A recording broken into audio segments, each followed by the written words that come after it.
Oy, Yesha, kumusta?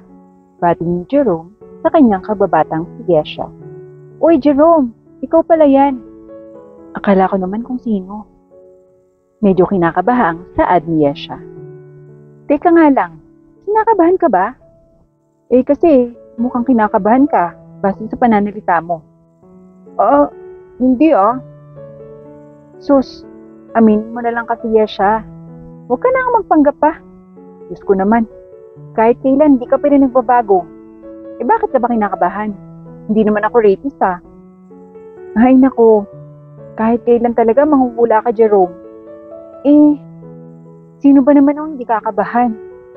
Alam mo naman na hindi ka tao-tao itong tinatambayan ko. Tapos bigla ka nilang titigil din. At take note ha, naka-all black ka. Tapos naka-helmet ka pa. So, ibig mo ba sabihin na baka ma-hold up ka? Parang gano'n na nga. Halos lahat naman ng mga hold upper hindi na bumabase sa yaman. Kaya, okay na ako. Akala ko kasi kung sino, ikaw lang pala. Sus, grabe ka naman talagang makapag-advance kung mag-isip. Dapat lang na-advance kung mag-isip sa panahon ngayon. Dahil marami na yung mga krimen na nagaganap. Baka di ka aware sa mga bagay-bagay na nangyari sa lipunan natin. Wow, malaki-laki na talaga yung pinagbago mo, Yesha ha. Hindi ka naman ganyan dati. Jerome, lahat ng tao nagbabago. Pero nakadepende pa rin kung ano yung pagbabagong gagawin nila. Para ba sa kabutihan o sa kasamaan. Sa bagay, may punto ka dyan. Pero teka nga, di ba sabi mo kanina na marami yung mga krimen na nagaganap sa lipunan? Bakit ka naman nakatambay dito? Alam mo naman na marami palang mga masasamang loob. Nandito ako kasi madali ako makakasakay ng jeep. Jeep? Bakit? Diyos ko, ikaw pala yung palagi kong nakikita tuwing dumadaan ako dito. Dadaan? Oo, kasi nagtatrabaho din ako ngayon Sa katunayan nga, sa tuwing ruta ko, dito rin ako dumaraan kasi mas malapit. Ikaw ba? Hindi mo pa sinasagot yung tanong ko kanina kung kumusta ka na. Oo nga pala, nagtatrabaho na rin ako sa ngayon. At gaya sa'yo, dito rin ako naghihintay ng mga jeep. Saan ka pala nagtatrabaho ngayon, Yesha? Sa Jollibee lang. Aba, manager ka na yata Kasi naman, yung pormahan at ganda mo, pang manager talaga. Huy! Huwag ka nga mabola dyan, Jerome. At isa pa, hindi ako manager. Isa lang akong crew doon. Kasi alam mo naman, hindi ako nakapag-college. Ang mahalaga, may trabaho. At may sahod para sa pang-araw-araw na gastusin. Kung sa bagay, pero sumama ka na lang sa akin. Madadaanan ko rin naman yung Jollibee Sigurado ka ba? Ano nga pala yung trabaho mo? Isa akong assistant ng manager dyan sa may malaking kumpanya. At alam mo ba, napakabait ng aming boss. Kaya kung ako sa'yo, mag-apply ka na lang dun sa amin. Baka mas malaki pa yung sahod kaysa dyan sa Jollibee. Ang tanong, matatanggap ba ako? Alam mo, pakiramdam ko matatanggap ka naman. Kasi alam mo ba, nung boss namin, maraming mga ginagawang test ng mga empleyado maliban sa akin. May naging manager nga agad sa kumpanya namin sa pamamagitan ng kabutihang loob ng tao na nakita raw ng boss namin. And I'm sure, Yesha, pasok na pasok ka. Sus, Jerome, wag na. Ang mahalaga, may trabaho na ako. At baka suswertein din ako pag nagkataon, di ba? Sa bagay, hindi pa siguro panahon para sa swerte mo. Oo nga, mabuting magantay na lang kaysa hindi. Halika na, sumakay ka na. Anong oras na? Baka malate ka pa at makuhanan pa yung sahod mo. Suhestyon ni Jerome. Eto na nga, sasakay na Jerome. Huwag mong bilisan yung takbo ha, kasi natatakot ako Baka may mangyaring masama sa atin, alam mo naman, maraming na-aksidente ngayon. Huwag kang mag-alala, Yesha. Safe na safe ka kapag akong nag-drive. Natatawang saad ni Jerome at agad nang pinatakbo ang kanyang motor. Hay nako Jerome, hindi na ako sasakay sa'yo. Nanginig na saad ni Yesha matapos siyang bumaba sa motor ni Jerome. Ha? Bakit naman? Diyos ko naman, 10 minutes lang, nandito na tayo. Alam mo ba, Jerome, na halos mamatay na ako sa sobrang bilis? Grabe ka naman, Yesha. Huwag ka na nga magreklamo dyan. Yung mahalaga, maaga kang dumating. O, di ba hindi ka na late? Kaysa nag-jeep ka na, malilate ka tapos haggard ka pa. Ewan ko sa'yo, Jerome. King of all reasons ka talaga. Sus, at least safe ka. O sige na, salamat. Umalis ka na nga. Pagtataboy ni Yesha, at agad namang napatawan na lamang si Jerome at umalis na. Loko-loko talaga tong tao. Hay nako, hindi na talaga ako sasakay pa ulit dyan. Saad ni Yesha. O, sino naman ang kausap mo, Yesha? Tanong ni Marjorie. Ay, ano ba yan? Nakakagulat ka naman, Marjorie. Huwag mo akong ginugulat. Galing pa lang ako sa nervyos, sinugulat mo na naman ako. Aba, malay ko bang nininervyos ka dyan?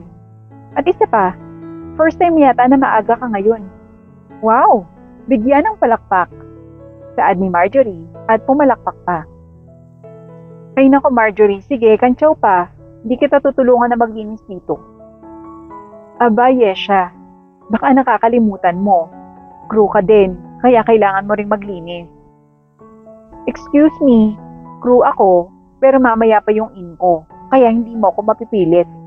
Sige, tumawa ka pa dyan, pagtawanan mo pa ako. Grabe, ang init naman ng ulo mo, Yesha. Sige na nga please, tulungan mo na lang ako. Mabait at maganda ka naman, di ba? Sols ng bola pa. Alam mo Marjorie, tutulungan kita, pero wag na wag mo na akong kulitin pa ha. At isa pa, wag na wag mo na akong bulahin dahil di mo na ako mabobola. Paalala ni Yesha. Yay! Salamat talaga, Yesha. Sana maging maaga palaging papasok. Ngayon lang to, kaya maging masaya ka. Bukas, wala na to, malilate na naman ako. Oo na, ikaw na nga lang sa labas at ako na lang dito sa loob. Natatawang sagot na lamang ni Marjorie. Okay, sagot naman ni Yesha at agad nang lumabas.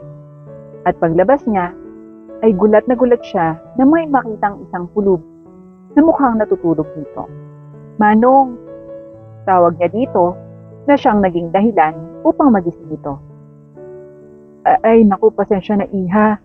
At nakatulog po pala ako dito. Malumanay yung saad ng pulub. At sinubukang makatayo, ngunit parang matutumba ito. Naku Manong, wala pa po yata kayong lakas. Dito na lang muna po kayo. Huwag kayong aalis dahil kailangan niyo munang kumain. Naku iha, huwag na. Aalis na rin naman ako. Manong, huwag muna po kayong umalis. Baka matumba na naman po kayo sa daan. Kailangan niyo pong kumain muna. Nang sa gayon, may lakas po kayo at hindi matumba. Sigurado po ako na hindi pa kayo kumakain. Pero iha, wala na pong pero Manong. Dito na lang po kayo ha. Kukuha lang po muna ako ng makakain. Saad ni Yesha sa isang pulubi at agad nang pumasok sa Jollibee upang kunin ang kanyang baon. Oh, saan mo dadalhin yung baon mo? Nagtatakang tanong ni Marjorie. Basta, huwag ka na nga magtanong Marjorie. Napaka-chismosa mo talaga. Aba, hindi ako chismosa ha. Kakain ka na ba? Ang aga-aga naman. Hindi ako yung kakain, Marjorie. Yung pulubi sa labas oh, kawawa naman. Ano? May pulubi pa sa labas? Naku, Yesha, patay tayo dyan. Kailangan mapaalis mo yan ha, habang hindi pa nag-aalas 8. Ang overacting mo naman, Marjorie. Pakakainin ko nga muna, saka siya aalis. Kasi kawawa naman. Matanda na nga, wala pang kain. O Yesha, kapag binigay mo yung pagkain mo, anong kakainin mo mamaya, aber? Huwag mo kong alalahanin, Marjorie. Marami ako mahanap na paraan dyan.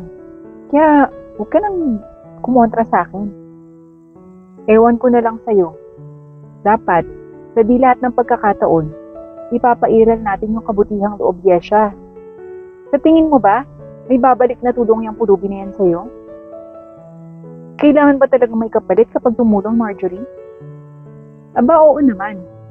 Alam mo, sa panahon ngayon, napakahirap. Kaya kailangan mong galingan yung mga nagiging desisyon mo. Grabe naman yan. Kaya pala maraming nagugutom na tao dahil sa ugaling meron ka, Marjorie. Magbago ka na.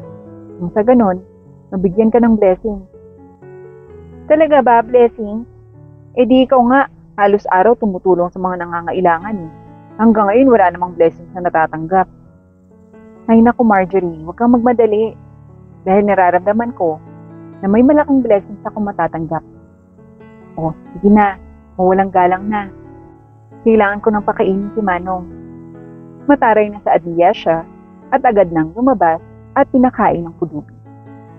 Iha, maraming salamat sa pagkain ha. Pero anong kakainin mo? Manong, huwag niyo akong alalahanin. Okay lang po ako. Yung mahalaga, nakakain na kayo. Nakakain nga ako, Iha. Pero hindi ko naman maiwasang hindi mag-alala para sa kakainin mo rin. Baon mo yung binigay mo sa akin eh. Okay lang Manong, may isa pa akong baon. Pero Iha, Manong, ang mabuti pa, huwag niyo na lang kong isipin yun. Dahil sa mas mahalaga po, nakatulong ako sa kapwa-tao kung nangangailangan ng tulong. Naku Iha, napakabait mo naman. Nawa ay pagpalain ka ng Diyos. Dahil sa kabutihan mo, at sobrang mo akong napabili. Walang anuman po yun, Manong. Aalis na ho ba kayo? Oo, Iha. Dahil baka itaboy na naman ako dito. Sa lahat ng empleyado at dito sa Jollibee. Ikaw lang yung tumulong sa akin. Kaya't malaki ang utang na loob ko sa iyo. At balang araw, mababayaran ko din yan. Naku Manong, huwag niyo na pong alalahanin yun.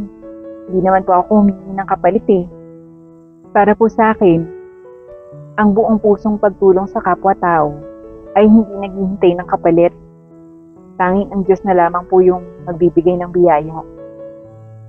Wow, grabe naman ang pilosopiya mo sa iyong buhay, Iha. Mayroon pala akong tanong sa iyo. Ano naman ho yan, Manong? Naniniwala ka ba na may darating na biyaya sa iyo bukas dahil sa kabutihan mo? Oo naman po, Manong. Dahil pagising ko pa lang po, isang biyaya na yon. Walang iba, kundi ang aking paghinga na ibigay ng Diyos sa akin. Hindi ko alam na mapagbiro ka din pala, Iha. Pero ito, tatandaan mo, bukas ng umaga ay siyang araw na hindi mo makakalimutan sa buong buhay mo. Oh, aalis na ako, Iha. At mag-iingat ka palagi. Paalam ng pulubi. Kaya't napangiti na lamang si Yesha at nagtrabaho na. Kinabukasan ay kinakabahan si Yesha dahil itinatawag siya ng kanilang manager.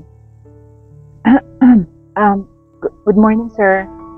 Pinapatawag niyo daw po ako? Nag-aalala ang tanong ni Yesha. Yes, Miss Yesha. Mabuti naman at maaga kang dumating ngayon. Sorry po, sir, palaging late. Bakit niyo po pala ako pinatawag? Well, pinatawag kita dahil tatanggalin na kita dito bilang isang crew. You are fired, Miss Yesha. Ano? Sir, maawa naman ho kayo. Importante po sa akin yung trabaho ko. Naiiyak na sa ni Yesha. I'm so sorry, Yesha. Pero, hindi ko na mababali yung desisyon. Sir, ano po ba yung nagawa kong mali para tanggalin niyo ako? Sa pagkakaalam ko po, wala akong nilabag na kahit anong rules dito sa trabaho. Bakit niyo po ako tinatanggal, sir? Tanong ni Yesha na siyang naging dahilan upang bumuhos ang kanyang luha na kanina pa niya pilit na pinipigilan. You are fired dahil sa aking kumpanya ka na magtatrabaho. Sad na isang boses na siyang naging dahilan upang mapalingon si Yesha. Po, doon ka na sa kumpanya ko magtatrabaho, Yesha. Dahil sa kabutihang puso na meron ka. Hindi ba, sabi ko naman sa'yo, ngayong araw, ang araw na hindi mo makakalimutan. Saad ng lalaki, kaya't bumilog ang mga mata ni Yesha. Ikaw? Ikaw yung pulubi? Yes, Iha. Ako yun. Nag-social experiment ako para maghanap ng taong karapat-dapat sa trabaho at ikaw ang napili ko. Ang kaninang malungkot na mga mata ni Yesha ay napalitan ng tuwa at hindi niya napigilan ang sarili na yakapin ang matandang negosyante. Nagpakilala na rin ito sa kanya at dahil doon ay nagtrabaho ni si Yesha bilang isang sekretarya ng mayaman na negosyante na noon ay kanyang tinulungan at pinakain.